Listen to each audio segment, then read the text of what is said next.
Hello friends, எல்லாம் எப்படி இருக்கிறீங்க? இன்றைக்கி நம்ம வந்து பார்த்திங்கன்னா தூதுவளை சட்னி செஞ்சுருக்கோம். அதை சித்தி வந்திருக்காங்க, அவங்ககிட்ட கொடுத்து எப்படி டேஸ்ட் இருக்குன்னு கேட்டு தெரிஞ்சுப்போம். ஹாய் விஜய். விஜய், தூதுவளை சட்னி செஞ்சுருக்கியா? எப்படி இருக்குன்னு சாப்பிட்டு பார்த்து ட்ரை பண்ணி பார்த்து சொல்கிறேன். நல்லா சட்னிலாம் வச்சு பார்த்து சாப்பிட்டு சொல்லுங்கள் பார்க்கலாம் எப்படி இருக்குன்னு. செம்மையாக இருக்கு விஜய். நிஜமாவா? இந்த சட்னி சாப்பிட்டதே இல்லை நிஜமா இது வரைக்கும்.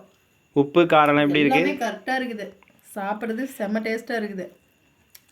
இந்தமாரி இன்றைக்கி தான் விஜய் தூதுவளை சட்னி இவ்வளோ டேஸ்ட்டாக நீ செஞ்சுருப்பேன்னு நான் நினச்சி கூட பார்க்கல.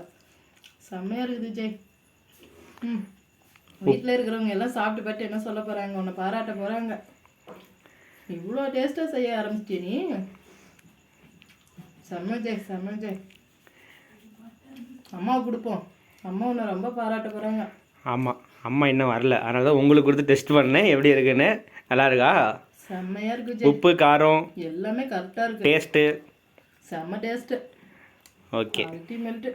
ஓகே, தேங்க்யூ சித்தி. நம்ம தூதுவளை சட்னி நல்லா இருக்குன்னு சொல்லிட்டாங்க. Okay, thank you friends. நீங்களும் தூதுவளை சட்னி செஞ்சு தோசையோடு வச்சு சாப்பிட்டு பாருங்கள்.